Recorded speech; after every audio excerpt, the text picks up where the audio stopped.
And in the tradition of my Greek forefathers, and upon arriving to this country from Greece where I had grown up, I fell in love with America, and I fell in love with America's pastime, which is baseball. Don't worry, we're not going to go to a baseball lecture.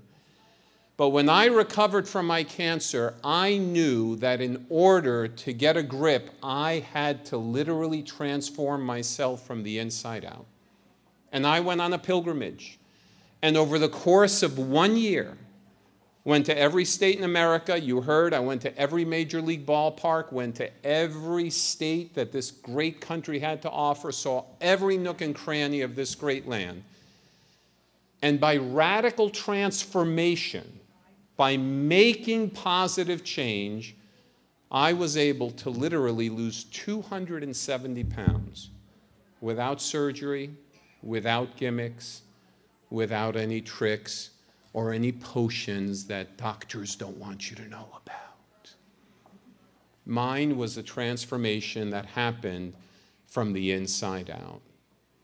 And ladies, I want to share with you a little bit of a take-home. I have to confess that having 15 minutes, and I want to be mindful of your time, is a really constricted challenge for me. But I wanted to boil down with you 3 things that came to me as I was listening to the other speakers tonight about some take-home applications about how you too can experience the facilitation of that positive change.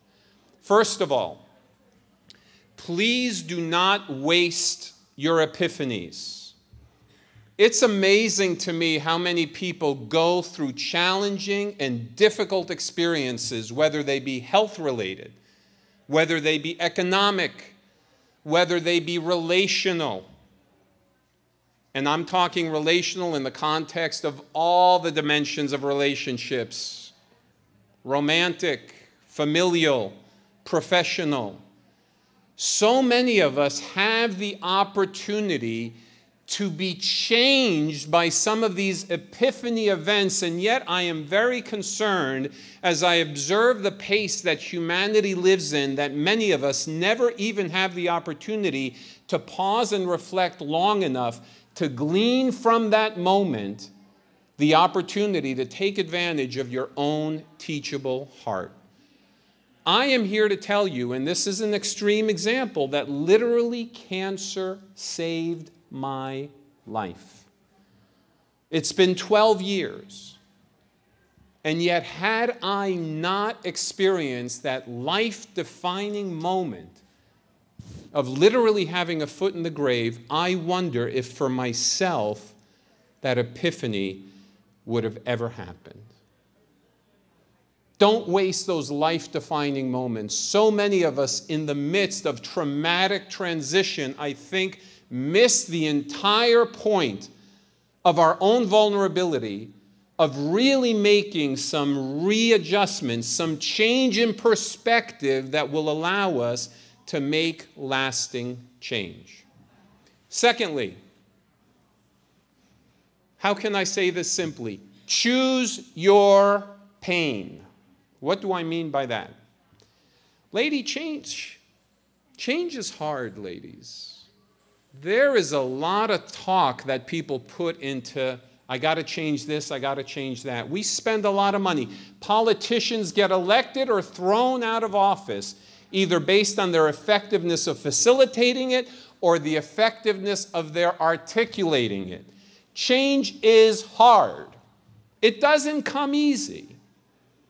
And so I think that there is some honest inventory to be taken in the context of taking an assessment of where you are today, and if where you are today is not causing you adequate dissatisfaction, and I'm talking about anything here that you might want to change in your life that is positive. If there is not adequate dissatisfaction with where you are at, making the change literally may or may not be worth it.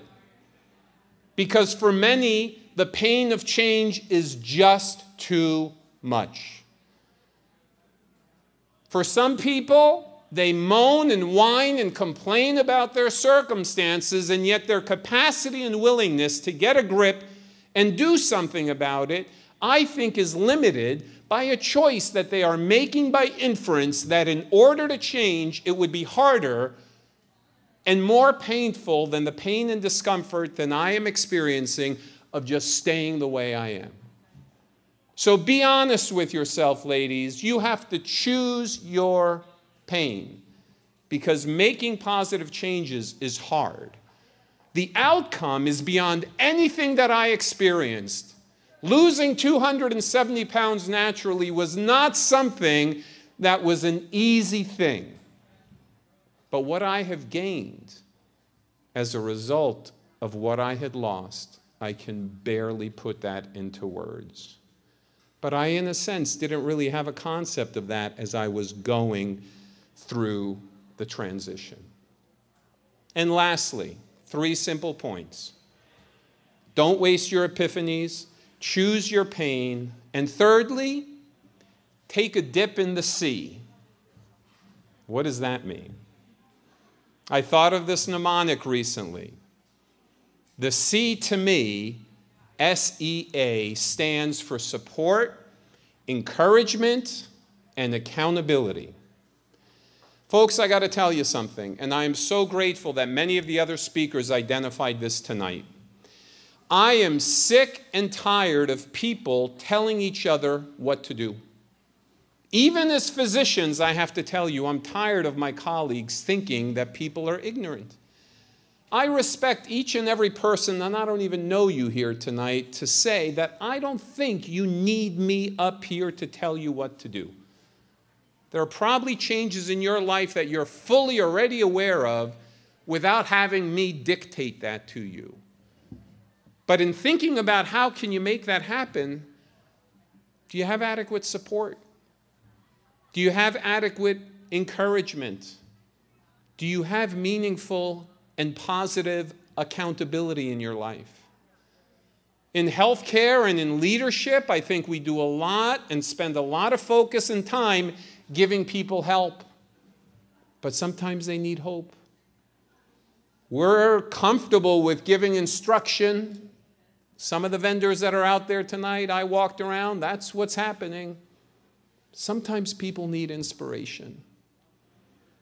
And accountability? Let me tell you something. I am convinced that change is not an event that any of us can accomplish as a solo act.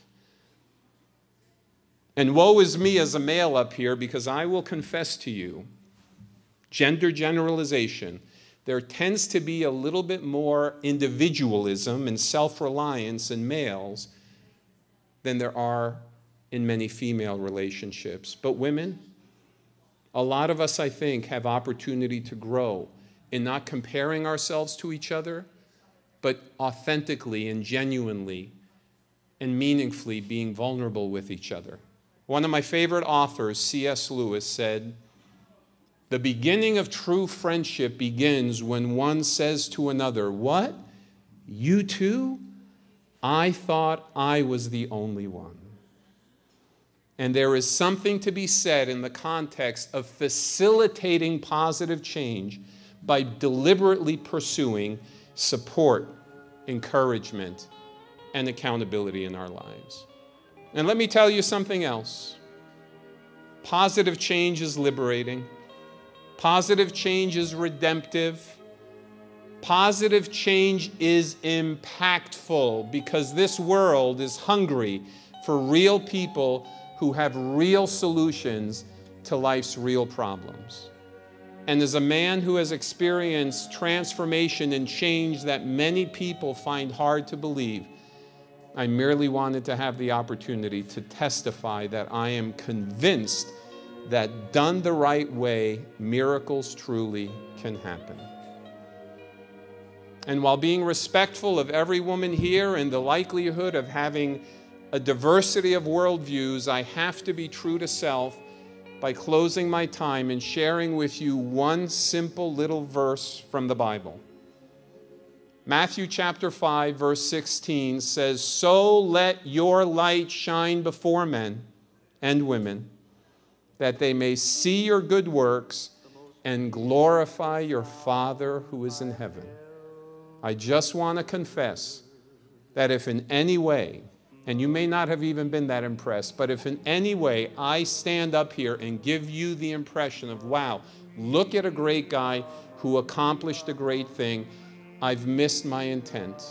I want you to know what great things are possible, and I want to thank God for allowing that to happen in my life.